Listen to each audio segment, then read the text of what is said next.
국민연금공단 기금운용본부를 독립된 공사로 만들어야 한다는 연구 결과가 나왔습니다. 정부의 공사화 작업 속도가 더욱 빨라질 것으로 보입니다.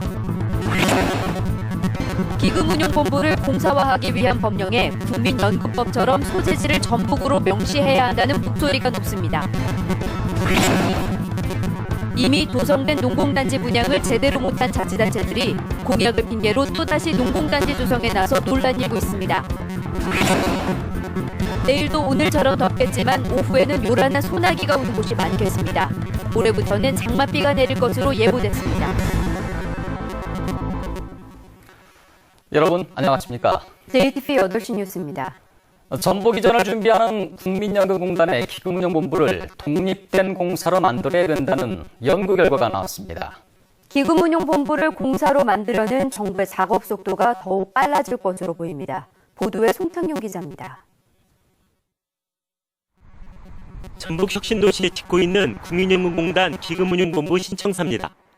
내년 9월이면 완공해 직원 270여 명이 근무하게 됩니다. 국민연금공단 소속 부서인 기금운용본부를 독립공사로 만들어야 한다는 주장이 공식 제기됐습니다. 한국보건사회연구원은 국민연금의 관리, 운용체계 개선 방안을 논의하기 위한 정책 토론회에서 이 같은 연구 결과를 내놓았습니다. 기금운용본부를 공사로 만들어 올해 세계 3대 연기금으로 성장하고 최대 2,561조 원까지 늘 것으로 예상되는 국민연금 기금을 효과적으로 관리하고 운용해야 한다는 주장입니다. 공단 내의 한 조직인데 기금운용본부로서 그것을 독립시켜서 기금공사화해서 금융조직화 한다는 것이 골자가 되겠습니다. 보건사회연구원은 또 비상설기구인 기금운용위원회를 상설화해 상임위원과 사무국을 별도로 둬 새로 만든 기금운용공사를 관리해야 한다고 제안했습니다. 이러한 개편안은 보건복지부의 의뢰를 받아 만든 것으로 사실상 정부의 입장이라고 볼 수 있습니다. 따라서 정부가 기금운용본부 공사화를 본격적으로 추진할 가능성이 높아졌습니다. 2008년 이후 정부 차원에서 전복기를 거쳐서 다시 이제 재정화되는 계기를 마련한 것으로. 그러나 국민연금공단 노조와 시민단체 등이 실효가 적다며 반대하고 있어 공사 설립 과정에 진통이 예상됩니다. JTBC 뉴스 송창용입니다. 기금운용본부의 공사화는 당길 일이지만 독립공사로 전환하는 과정에서 소재지가 다른 곳으로 바뀔 수 있습니다. 이미 국민연금법에 기금운용본부의 소재지를 전북으로 명시했지만 이 같은 문구를 공사법에 추가해야 불필요한 논란을 없앨 수 있습니다. 김철 기자가 보도합니다. 지난 2013년에 개정한 국민연금법입니다. 제27조에 국민연금공단의 사무소와 기금이사가 관장하는 부서, 즉 기금운용본부의 소재지를 전라북도로 명시했습니다. 그러나 기금운용본부의 공사화 과정에서 새롭게 공사관련법을 만들어야 하는데 이 과정에서 기금운용공사의 소재지가 다른 지역으로 바뀔 수 있습니다. 지난해 국정감사를 통해 드러난 국민연금공단 내부 문건입니다. 기금운용본부의 서울 사무소를 신설해 조직을 전주와 서울로 이원화하는 것으로 전라북도가 추진하는 금융허브 조성과 정면으로 배치됩니다. 결국 우려되는 점은 크게 두 가지입니다. 전북 이전을 꺼리는 일부 펀드 매니저들이 기금운용공사의 소재지를 서울로 바꾸거나 조직의 이원화를 시도할 가능성을 배제할 수 없습니다. 이 두 가지 우려를 없애려면 국민연금법에 이어 기금운용공사 관련법에서도 소재지를 전북으로 한다는 문구를 포함시켜야 합니다. 기금운용공사와 관련해 개정되는 법률 또는 정관에 소재지를 전라북도로 한다는 내용을 넣기 위해 지역 국회의원들과 협력하겠습니다. 국민연금공단과 기금운용본부는 지난 2009년 LH를 경남에 넘기는 조건으로 전북 몫으로 배정받은 기관입니다. 당연히 전북으로 와야 할 기관인 만큼 새로 만들어질 기금운용공사법에 전북이 소재지라는 문구를 넣어야 할 것으로 보입니다. JTBC 뉴스 김철우입니다. 전라북도가 새만금의 투자를 약속한 삼성에게 바이오식품 투자를 권고하기로 했습니다. 이형규 정무부지사는 미생물과 발효를 활용한 바이오식품의 영업이익률이 뛰어난 만큼 오는 10월쯤 삼성 측 관계자를 만나 바이오 식품 투자를 권고하겠다고 밝혔습니다. 삼성은 지난 2011년 스만금 신재생에너지 용지에 20조 원을 투자하기로 MOU를 체결한 뒤 4년 넘게 구체적인 투자 계획을 언급하지 않고 있습니다. 스만금의 한중 경제협력단지를 무규제 지역으로 바꾸려면 대선 공약에 포함시켜야 할 것으로 보입니다.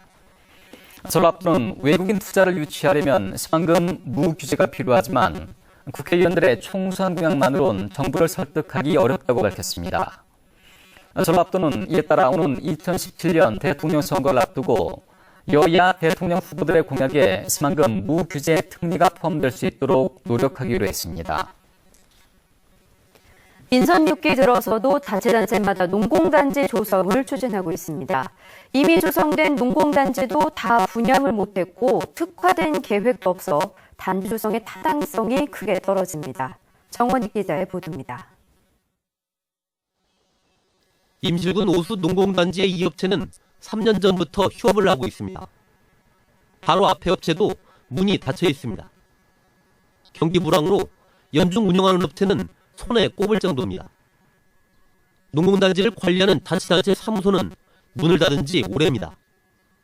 이런데도 임실군은 오수면에 300억 원을 들여 농공단지를 추가 조성할 계획이지만 어떤 업체를 유치할지 방향을 정하지 못했습니다.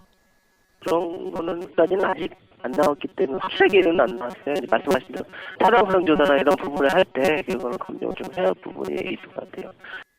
민선 6기 들어 임실군, 순창군, 완주군 등이 산업단지 조성을 계획하고 있습니다.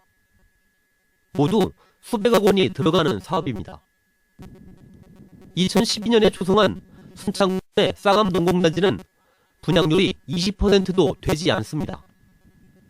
하지만 순창군은 250억 원을 들여 또 농공단지 조성을 추진하고 있습니다.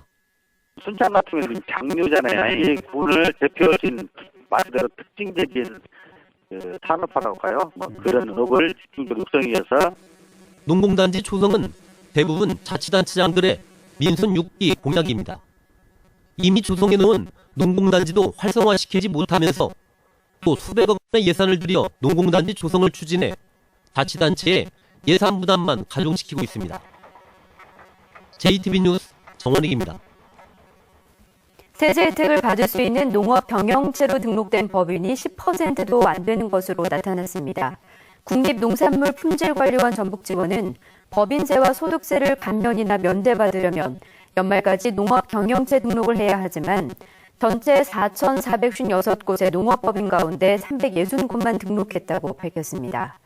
농산물품질관리원은 12월까지 농업경영체 등록 확인서와 정관 등의 서류를 제출해 등록할 것을 당부했습니다. 2차로인 88고속도로를 4차로로 넓히는 확장 공사 준공이 오는 11월로 한 달가량 앞당겨집니다. 국토교통부는 지난 2008년부터 2조 1,300억 원을 들인 88고속도로 4차로 확장 공사를 올해 12월에서 11월로 앞당긴다고 밝혔습니다. 지난 18일 남원 구간의 88고속도로에서 화물차 2대가 충돌해 문상을 가던 마을 주민 5명이 숨졌습니다. 전북은 오늘 낮 기온이 대부분 30도를 웃도는 부더위가 기승을 부렸습니다. 내일은 덥고 소나기가 오는 곳이 많겠고 모레부터는 장맛비가 내릴 것으로 보입니다. 하원호 기자가 보도합니다. 땡볕이 내리쬐는 도심은 말 그대로 찜통입니다. 몇 걸음만 걸어도 땀이 줄줄 흐르고 숨이 턱턱 막힐 정도입니다. 오후 들어 간간히 내린 비도 더위를 씻어내기에는 역부족입니다. 제가 대구에서 왔는데 비가 와도 대구보다 훨씬 더 습하고 너무 더운 것 같습니다. 전북은 오늘 완주가 32.4도까지 오른 것을 비롯해 익산 31.7도 등 대부분 30도를 웃돌았습니다. 내일도 낮 기온이 30도 안팎까지 올라 덥겠습니다. 오후부터 밤 사이에는 돌풍이 불고 요란한 소나기가 오는 곳이 있겠습니다. 모레부터는 장마전선이 북상하면서 비가 시작돼 금요일까지 이어질 것으로 보입니다. 예상 강우량은 20에서 60mm지만 제12호 태풍 할룰라의 진로에 따라 유동적일 가능성이 높습니다. 태풍의 진로에 따라서 장마전선의 위치도 유동적인 만큼 강수량 변화도 있을 걸로 예상됩니다. 전주기상지청은 비가 오더라도 기온이 크게 떨어지지 않아 당분간 더위가 이어질 것으로 내다봤습니다. JTB 뉴스 하원호입니다. 새정치민주연합 전북도당 유성엽 위원장이 공천심사위원회 해체와 전략공천 폐지를 촉구했습니다. 유성엽 위원장은 중앙당 혁신위원회가 내놓은 혁신안으론 현역 의원의 기득권을 없애고 정치 신인의 진입 장벽을 허물 수 없다며 공천심사위원회 해체와 전략공천 폐지 같은 근본적인 변화가 시급하다고 밝혔습니다. 유성엽 위원장은 또 여론조사는 불법 착신 문제 때문에 신뢰할 수 없고 배심원제는 배심원단을 뽑는 과정에서 공정성 논란이 제기되는 만큼 도입하지 말아야 된다고 주장했습니다. 법정 부담금 납부율이 낮은 사립고등학교 시설 개선 추경 예산이 줄줄이 삭감됐습니다. 전북도의회 예산결산특별위원회는 정주고 외벽 보수 예산 1억 6천만 원과 우석고 담장 옹벽 개선 1억 1천만 원 등 13개 사립고가 신청한 시설 예산 12억 원을 추경 예산 심사에서 삭감했습니다. 전북도의회는 법정 부담금 납부율이 20% 미만인 학교에게 경고를 주려고 예산을 삭감했다고 밝혔습니다.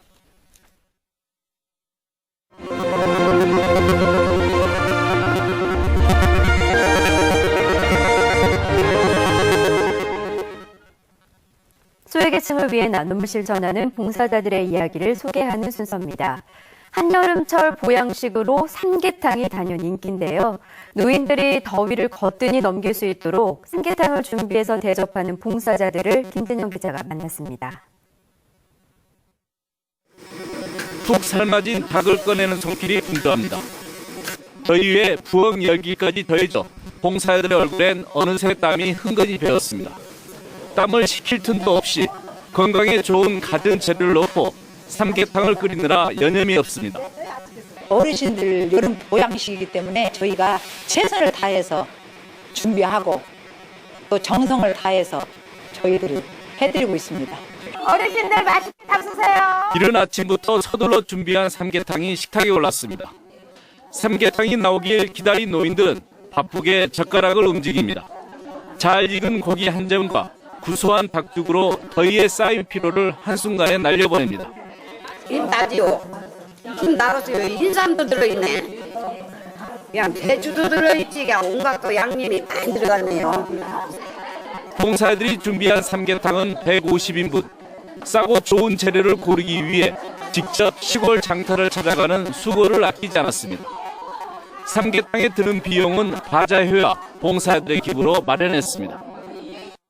재래시장 가서 시장 조사를 해서 함께 이렇게 했고 또 어르신들한테 이제 좀 올여름을 건강하게 보낼 수 있게 하기 위해서 노력을 많이 했습니다. 봉사들이 정성껏 마련한 삼계탕이 노인들의 여름나기에 큰 힘이 되고 있습니다. JTB 뉴스 김진형입니다. 전주시가 시설에서 집단으로 살고 있는 장애인의 자립을 돕기로 했습니다. 전주시는 시설 밖에서 홀로 살기를 바라는 집단 거주시설 장애인들에게 5년에 걸쳐 거주시설을 마련해주는 방안을 세우기로 했습니다. 전주시는 4곳의 시설에 사는 장애인 240명 가운데 120명가량이 자립을 바라는 것으로 파악하고 있습니다. 민박 등 숙박시설로 운영되고 있는 전주 한옥마을 주택에 대해 더 많은 세금이 부과됐습니다. 전주시는 일대 조사를 실시한 결과 300곳의 주택이 사실상 숙박시설로 운영돼 세율을 높여 부과했다고 밝혔습니다. 재산세율은 최고 0.4%에서 0.5%로 매매시 취득세율은 최고 3%에서 4%로 높아졌습니다. 흰우유 제품의 중국 수출이 1년 2개월 만에 재개됐습니다. 농林축산식품부는 오늘 고창에서 흰우유 중국 수출 기념식을 갖고 매일유업에서 생산한 흰우유 5톤을 선적했습니다. 국내산 흰우유는 중국이 지난해 5월 등록된 업체에서 생산한 유제품만 수입하는 제도를 시행하면서 수출이 중단됐으며 최근 정부 간의 협의를 거쳐 다시 재개했습니다. 전북경찰청 지능범죄수사대는 위탁 운영하는 병원 구내식당을 직영하는 것처럼 속여 보조금을 가로챈 혐의로 전주의 한 병원장 58살 A씨를 불구속 입건했습니다. H는 지난 2011년 12월부터 3년 동안 병원 구내식당을 직접 운영하는 것처럼 서류를 꾸며 건강보험공단으로부터 보조금 1억 6천만 원을 타낸 혐의를 받고 있습니다.